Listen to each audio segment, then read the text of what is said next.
I found out that my husband is going to a restaurant with his mistress. So I booked a table there and came with her husband.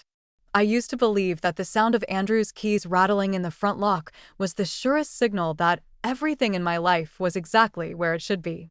I would hear the familiar metallic jingle slip through the hallway of our Cypress Grove Colonial, feel the anxious flutter of our kittens, Milo and Peanut, racing to greet him, and I would know that, for one more night, my world remained pleasantly ordinary. We had mastered the domestic symphony, the quick run to the farmer's market after work, the clatter of pans as we concocted weeknight risottos, the collapse onto the couch to binge-watch documentaries about rivers we planned to kayak someday soon. Amid that rhythm, I thrived on color, he thrived on numbers, and together we believed we were building something immune to erosion. I met Andrew Foster during orientation week at Northwestern. He had the kind of easy charisma that made crowded rooms tilt toward him, a lopsided grin, the softest Tennessee accent, a talent for remembering people's coffee orders before he knew their last names. He studied marketing. I pursued illustration and motion graphics. Our dorm elevators smelled like stale pizza and ambition, yet every time he stepped in, he made the metal box feel like a private carriage. Senior year, during a freak April snowstorm, he stood outside my studio window holding a thermos of peppermint cocoa and asked if I would share every snow day with him for the rest of our lives. I said yes, laughing through chattering teeth, and believed that promise would thaw any future blizzard. We married in late autumn under a canopy of string lights behind his parents' renovated barn outside Nashville. The sky smelled of wood smoke and cider. When we danced our first dance to a scratchy vinyl of Sam Cooke, my mother whispered that she had never seen anyone smile the way I did in that moment.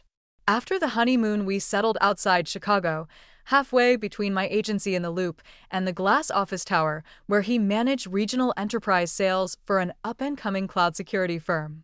We adopted 2 rescue kittens who turned every cardboard box into a fort and every sunrise into a stage for acrobatics. For years the rhythm persisted, mounting projects, tight deadlines, minor victories we celebrated with takeout Thai and mismatched pajamas. Andrew thrived on quotas and quarterly bonuses, while I lost myself in layering textures and hues until the sunrise bled violet through the blinds. We were busy, but we were together, and the orbits of our separate days always rejoined before midnight. Then March arrived like a stone through glass. Andrew began lingering at the office. Just a couple extra hours, he would murmur while knotting his tie at 6 a.m., cheeks flushed with coffee and agitation. I found out that my husband is going to a restaurant with his mistress. So I booked a table there and came with her husband. I used to believe that the sound of Andrew's keys rattling in the front lock was the surest signal that everything in my life was exactly where it should be. I would hear the familiar metallic jingle slip through the hallway of our Cypress Grove Colonial, feel the anxious flutter of our kittens, Milo and Peanut, racing to greet him, and I would know that, for one more night, my world remained pleasantly ordinary. We had mastered the domestic symphony, the quick run to the farmer's market after work, the clatter of pans as we concocted weeknight risottos, the collapse onto the couch to binge-watch documentaries about rivers we planned to kayak someday soon. Amid that rhythm, I thrived on color, he thrived on numbers, and together we believed we were building something immune to erosion. I met Andrew Foster during orientation week at Northwestern. He had the kind of easy charisma that made crowded rooms tilt toward him, a lopsided grin, the softest Tennessee accent, a talent for remembering people's coffee orders before he knew their last names. He studied marketing. I pursued illustration and motion graphics. Our dorm elevators smelled like stale pizza and ambition, yet every time he stepped in, he made the metal box feel like a private carriage. Senior year, during a freak April snowstorm, he stood outside my studio window holding a thermos of peppermint cocoa and asked if I would share every snow day with him for the rest of our lives. I said yes, laughing through chattering teeth, and believed that promise would thaw any future blizzard. We married in late autumn under a canopy of string lights behind his parents' renovated barn outside Nashville. The sky smelled of wood smoke and cider. When we danced our first dance to a scratchy vinyl of Sam Cooke, My mother whispered that she had never seen anyone smile the way I did in that moment. After the honeymoon, we settled outside Chicago, halfway between my agency in the Loop and the glass office tower, where he managed regional enterprise sales for an up-and-coming cloud security firm. We adopted 2 rescue kittens who turned every cardboard box into a fort and every sunrise into a stage for acrobatics. For years, the rhythm persisted. Mounting projects, tight deadlines, minor victories we celebrated with takeout Thai and mismatched pajamas. Andrew thrived on quotas and quarterly bonuses, while I lost myself in layering textures and hues until the sunrise bled violet through the blinds. We were busy, but we were together, and the orbits of our separate days always rejoined before midnight.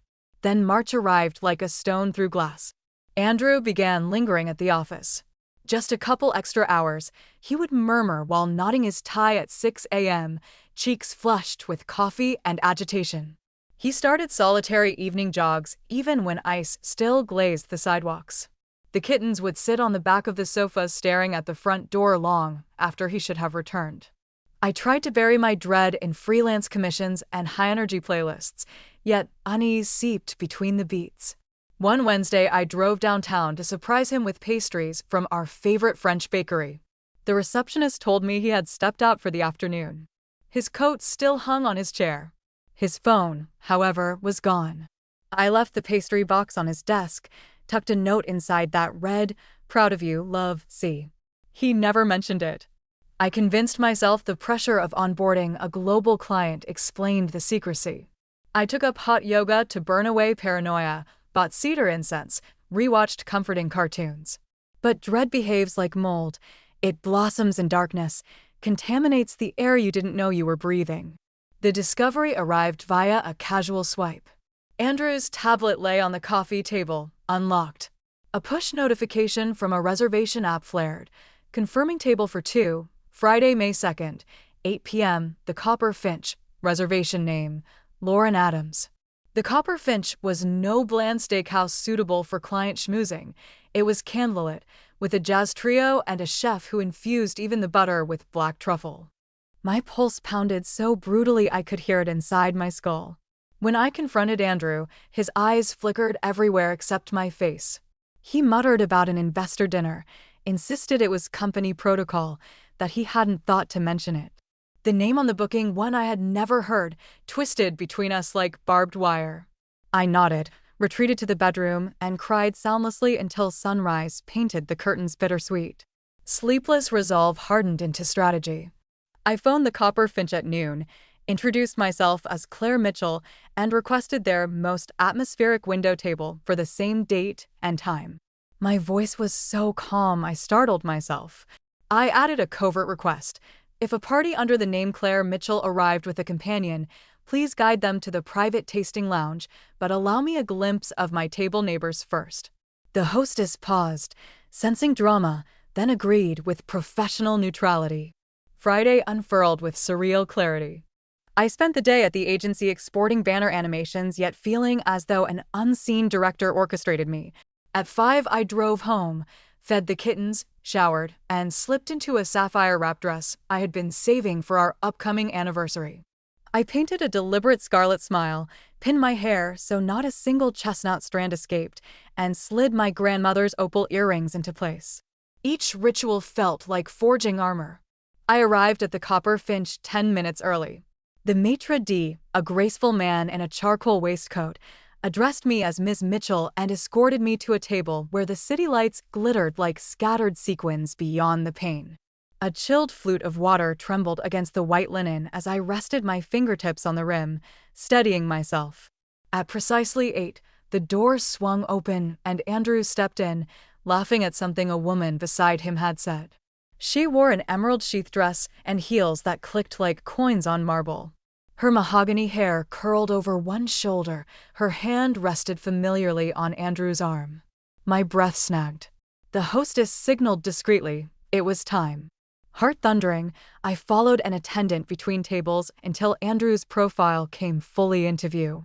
I could smell his aftershave, see the faint line where his wedding ring used to sit before he'd apparently removed it.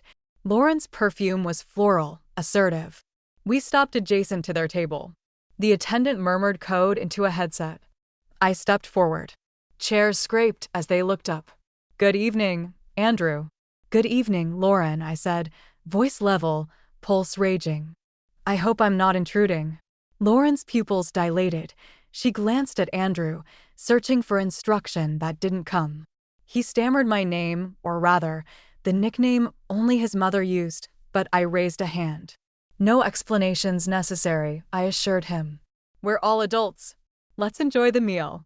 Without invitation, I seated myself opposite them. A waiter appeared as if choreographed, and I ordered a bottle of Brut Rose, pronouncing every consonant. While we waited, I asked cheerful questions about the seasonal menu, complimented Lauren's bracelet, remarked on the pianist's rendition of Autumn Leaves. They answered in short, stunned syllables. The champagne arrived. I toasted to transparency, savoring the fizz on my tongue. Dessert followed, twin plates of lavender crème brûlée I had pre-requested, their sugar crust cracking beneath my spoon with satisfying violence. Around us, dinner conversations dwindled as diners sensed tension and tried not to stare. I felt icy calm spread through my limbs, a queen surveying conquered territory. When the check came, the waiter placed it by Andrew out of habit. I slid it toward myself, slipped my card inside, and signed with an elegant flourish. Rising, I smoothed my dress. "Thank you both," I said softly. "This experience has been illuminating." I turned, crossed the dining room, and exited into the April night that smelled of rain and burgeoning freedom. At home, Andrew arrived an hour later.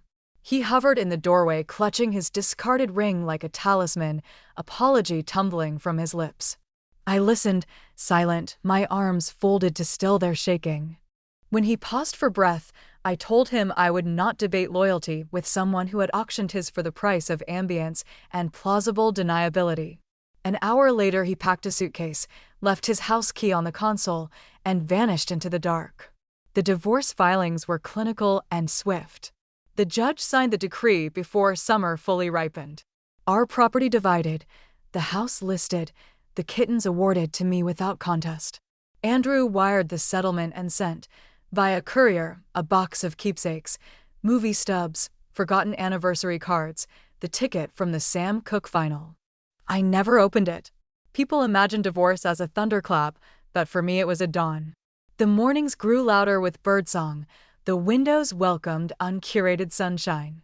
I donated old suits of Andrew's, repainted the mint nursery a blaze of marigold, and transformed it into a studio outfitted with an enormous drafting table and industrial-sized paper cutter. Milo and Peanut dozed on the sill while I rendered storyboards for indie directors, their fur patterned by stained glass light. In July, my agency offered to fly me to a motion graphics conference in Portland.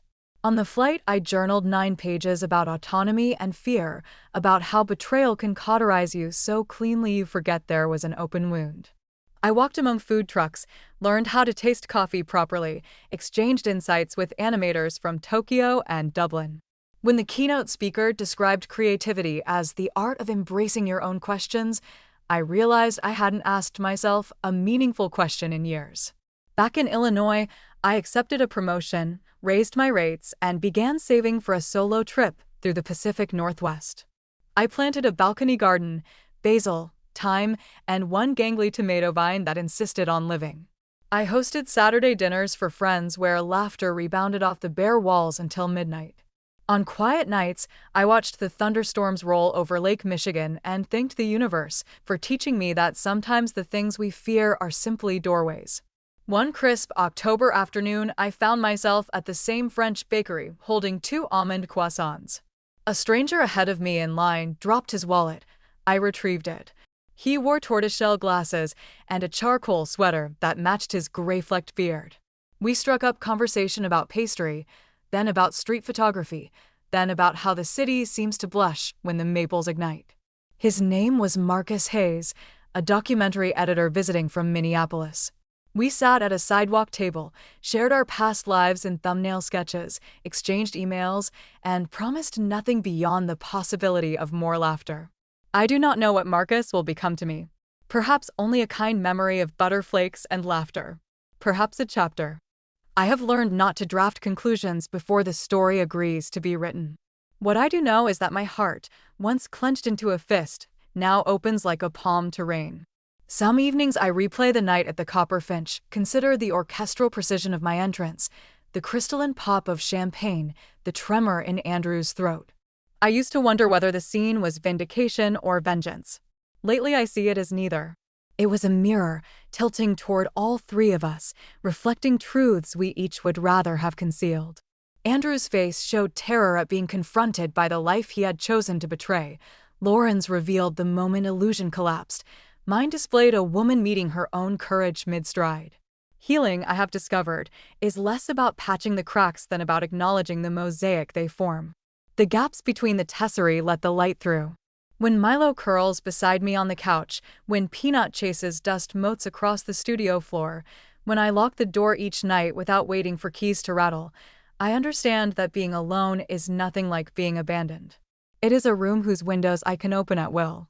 One Saturday in January, I volunteered at an art program for teens on the South Side. I watched a girl named Aaliyah fill a sketchbook with galaxies, her fingers blotched with indigo ink. She asked how to blend watercolors so the nebulae looked alive. I showed her. She told me she wanted to become an astronaut or a comic book artist. She hadn't decided. I laughed and told her she could be both. The sparkle in her eyes reminded me why I chose color over safety in the first place. The next week, I mailed Aaliyah a set of professional brushes wrapped in sunflower paper. She sent back a drawing of a rocket launching past Saturn, the ring dust sparkling like confetti, and at the bottom she wrote, "Thank you for believing, Ms. Mitchell." I framed it above my drafting table. I keep no photographs of Andrew.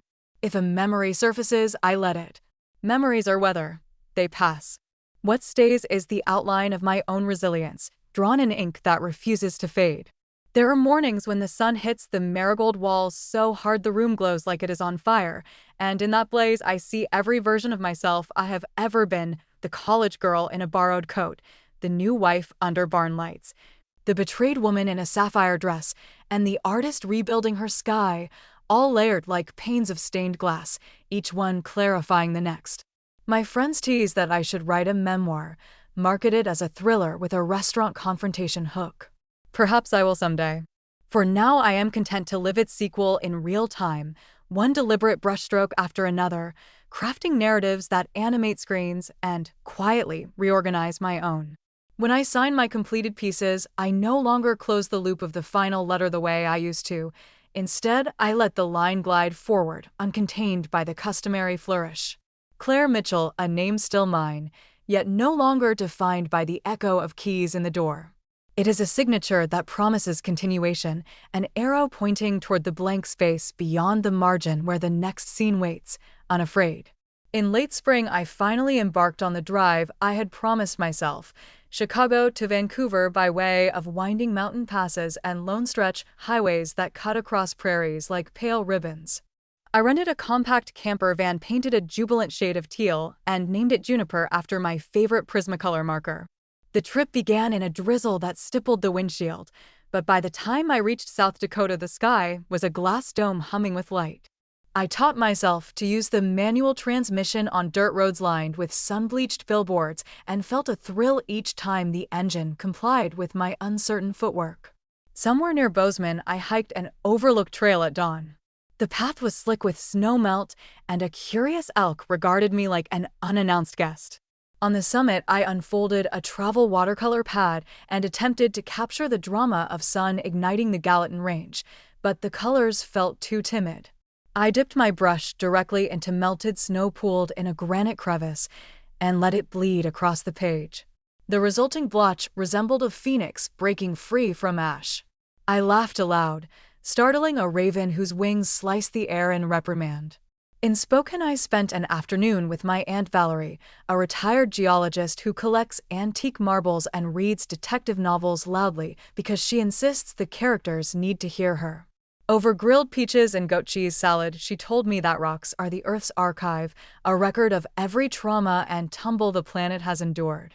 People are like that, she mused, fanning gnats away with the dessert menu. Pressure and time can shatter you or turn you crystalline. Either way, The layers show. I drove away, repeating her words until they became a song of sedimentary grace. Crossing into Canada, I felt the subtle thrill of boundary lines, how arbitrary they are on a map, yet how profound inside the spirit. In Vancouver, I parked Juniper along Kitsilano Beach and watched paddleboarders clip across turquoise water. I visited a gallery that projected motion graphics loops onto 20-foot sails. The curator invited me to submit work for their autumn showcase. Standing beneath those animated waves, I realized the journey had not been an escape route. It was reconnaissance, a gathering of palettes no studio wall could contain. On the return trip, I detoured to the Olympic Peninsula and camped beneath Sitka spruces draped with moss, so thick it seemed the trees wore velvet robes. Rain drummed on the van roof all night, but the rhythm felt maternal, like the world's biggest heartbeat reassuring me I was sheltered. I woke to a sunrise filtered through fog so luminous I questioned whether I was still dreaming. When I finally rolled back onto the interstate, the tires hissed on wet asphalt, and a hawk rode a thermal beside me, matching my speed for 3 miraculous seconds. By the time I steered Juniper into the rental lot back in Chicago, her sides were dust-streaked and the dashboard vase held one stubborn spruce twig from the peninsula. I handed the keys to the attendant with a grin that seemed to originate in my bones. The week after my return, I volunteered to paint a mural on the concrete wall behind a community garden near the river. The project coordinator offered industrial buckets of government-issue paint in predictable shades of sage and beige, but I supplemented them with leftover pigments salvaged from my studio. Over 8 evenings, I transformed the wall into a panorama of interconnected hands releasing monarch butterflies against a thundering sunrise. Children from the neighborhood added small hidden creatures, a salamander, a kite, a girl in red boots, and each addition made the whole sing louder. Some stories conclude with fireworks. Mine unfolded with paint rollers, shared laughter, and the deep hum of possibility vibrating through brick. It had taken betrayal to reroute my compass, but I had sailed farther than the map of marriage ever promised. The horizon exhales softly, urging me onward. Since that pivotal night at the Copper Finch, I have greeted each sunrise as both gift and challenge.